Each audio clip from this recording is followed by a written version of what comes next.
It's okay to go to more than one church.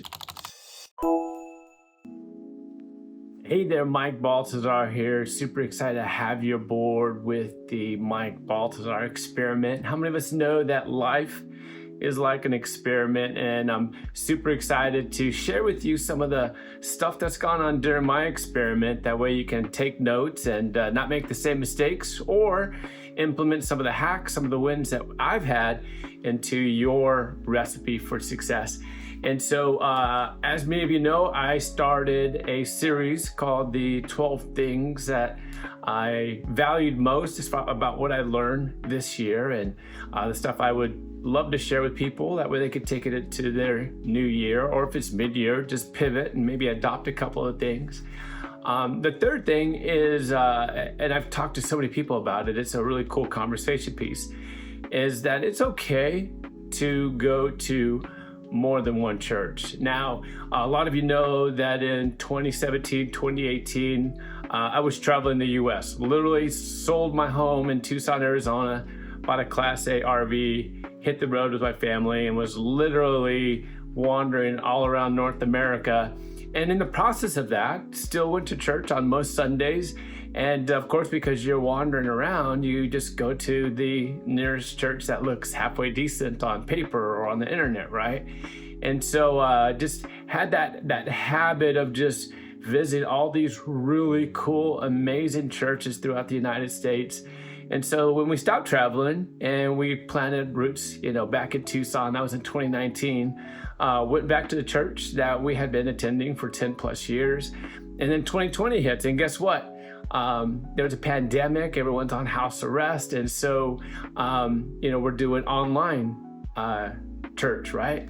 And the cool thing about that is you get to pick and choose which churches you visit. So we went online for a lot of places that we had visited throughout the US. It was really cool to see a lot of familiar faces, familiar churches.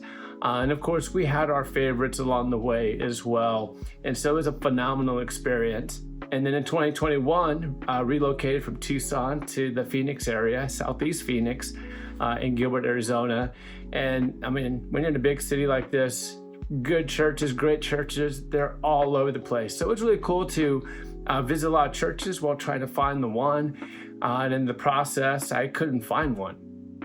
So I went to a couple on a consistent basis. All the while, as you network and meet people and have new relationships, they invite you out to theirs, and I was happy to do that. So love visiting a lot of different churches, but there's a couple that I call home, and it's okay. The way I kind of see it is, you have one that's, kind of like direct and firm, and I call that the daddy church. And then you have one that's nice and soft and sweet and easygoing, and I call that the mama church, because, that's the way a lot of moms are, right? And then I have my homie church, I have my brother church, my sister church. So there's like things, churches that I love to just go to just for whatever the season is or whatever I'm feeling. And a lot of it's by invite, but all of the above is okay, because we're all part of the body. We're all connected. We're all part of the one church, right? And so I just want to encourage anyone that might be struggling with that as far as, which one to go to. Do I need to just pick one? And then also encourage those that maybe, fell away from the church and for one reason or another, or maybe never gave one an opportunity. I know a lot of people have a really bad experience at one place and think that they're all the same, and that's not the case. I'm proof of that.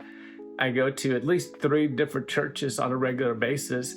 And it's okay, and they're not perfect, but they're super cool. One in particular is just speaking to me in this season where I'm at today. So I go there more regular than the other places. But again, everyone has their own walk, their own journey.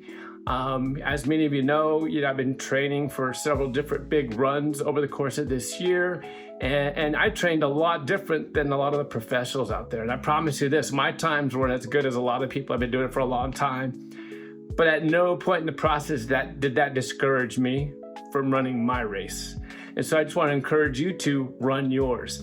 And, for those of you that are looking for life to get have a little bit more meaning, and to gain a little bit more understanding as to what this whole thing is all about.